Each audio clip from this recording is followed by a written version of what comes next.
Bismillahirrahmanirrahim. Assalamualaikum warahmatullahi wabarakatuh. Halo teman-teman semua, kenalin nama aku Astri Maulida dengan nomor induk mahasiswa 225100076.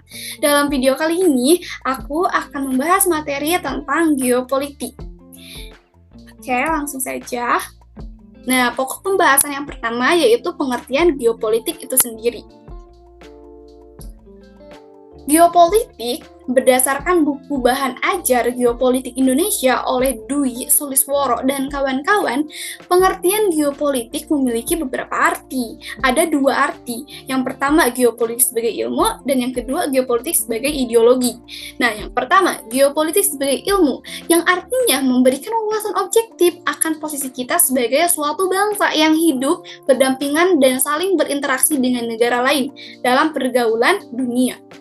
Kemudian yang kedua, geopolitik sebagai ideologi atau landasan ilmiah bagi tindakan politik suatu negara, yang artinya hendak menjadikan wawasan tersebut sebagai cara pandang aktif untuk melangsungkan, memelihara, dan mempertahankan keseimbangan seman kebangsaan. Nah, geopolitik juga merupakan pengembangan geografi politik yang memandang negara sebagai organisasi hidup yang berevolusi untuk memenuhi hidup warganya. Kemudian ada unsur pembangunan geopolitik.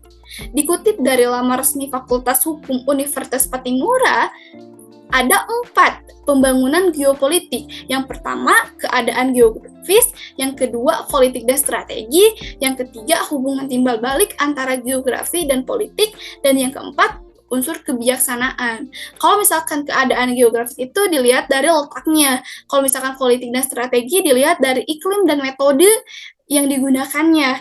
Kemudian yang kalau misalkan hubungan timbal balik antara geografi dan politik itu dilihat dari timbal balik atau sebab akibat antara letak dan politik atau iklimnya. Kemudian ada unsur kebijaksanaan. Nah, pokok bahasan yang kedua yaitu wawasan Nusantara. Nanti akan dijelaskan pengertian, tujuan, dan implementasinya. Oke, pertama-tama kita akan ngejelasin pengertian wawasan Nusantara. Nah, wawasan Nusantara adalah cara pandang bangsa Indonesia terhadap diri dan lingkungannya. Jadi cara pandang kita terhadap lingkungan kita.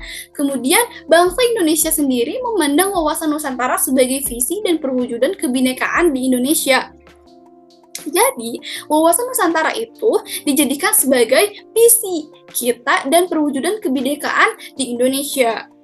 Kemudian, hakikat dari wawasan Nusantara yaitu menyatukan perbedaan dan batasan wilayah di seluruh Indonesia, sehingga dapat terwujud bangsa Indonesia yang bersatu dan utuh dalam mencapai tujuan nasional. Jadi, hakikatnya juga untuk menyatukan perbedaan, ditambah negara Indonesia kan adalah negara yang banyak keanekaragaman. Jadi, hakikat dari wawasan Nusantara juga menyatukan perbedaan yang ada di negara Indonesia, sehingga dapat terwujud bangsa Indonesia yang bersatu dan utuh. Dan wawasan Nusantara Indonesia juga dibentuk serta dijiwai oleh pemahaman kekuasaan bangsa Indonesia yang berdasarkan falsafah Pancasila. Jadi, dilihat juga dari falsafah Pancasila, berdasar dari falsafah Pancasila. Kemudian ada tujuan wawasan negara atau Nusantara sebagai geopolitik Indonesia. Nah, itu dibagi menjadi 2. Ada tujuan geopolitik Indonesia keluar dan tujuan geopolitik Indonesia ke dalam.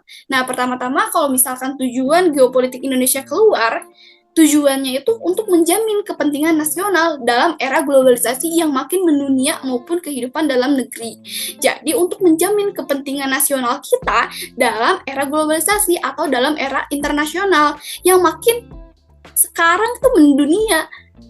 Dan untuk menjamin kehidupan kita dalam negeri. Kemudian yang kedua, geopolitik Indonesia ke dalam. Tujuannya untuk menjamin juga.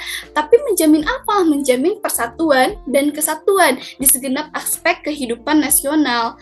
Jadi, untuk menjamin persatuan dan kesatuan kita di negara kita sendiri. Seperti itu. Kemudian, pokok pembahasannya ada implementasi wawasan Nusantara. Masih menyambung dari tadi. Jadi implementasi itu ada 4. dalam kehidupan politik, ekonomi, sosial budaya, dan pertahanan dan keamanan. Nah, yang pertama itu implementasi dalam kehidupan politik adalah untuk menciptakan iklim penyelenggaraan negara yang sehat dan dinamis, mewujudkan pemerintahan yang kuat, aspiratif, dan dipercaya. Jadi kalau misalkan dalam kehidupan politik mah untuk menciptakan iklim penyelenggaraan negara yang sehat dan dinamis, untuk mewujudkan pemerintah yang kuat. Begitu. Kemudian yang kedua, implementasi dalam kehidupan ekonomi. Nah, kalau misalkan ini untuk menciptakan tatanan ekonomi yang benar-benar menjamin pemenuhan dan peningkatan kesejahteraan dan kemakmuran rakyat secara merata dan adil. Jadi, untuk menciptakan tatanan ekonomi kita, untuk menjamin pemenuhan dan peningkatan kesejahteraan dan kemakmuran kita. Kemudian yang ketiga ada implementasi dalam kehidupan sosial budaya. Nah, kalau misalkan ini untuk menciptakan sikap batiniah dan lahiriah yang mengakui, menerima, menghormati segala bentuk perbedaan sebagai kenyataan yang hidup di sekitarnya dan merupakan karunia Sang Pencipta. Jadi kalau misalkan implementasi dalam kehidupan sosial budaya adalah untuk menciptakan sikap batiniah dan lahiriah kita untuk menerima dan menghormati segala bentuk perbedaan yang ada di negara kita. Kemudian yang keempat yaitu implementasi dalam kehidupan pertahanan dan keamanan.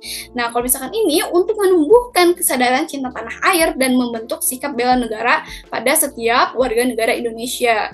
Dalam kehidupan pertahanan dan keamanan ini, jadi, kita sebagai warga negara Indonesia harus memiliki kesadaran cinta tanah air dan membentuk sikap bela negara untuk negara Indonesia. Sekian presentasi video dari saya. Terima kasih. Wassalamualaikum warahmatullahi wabarakatuh.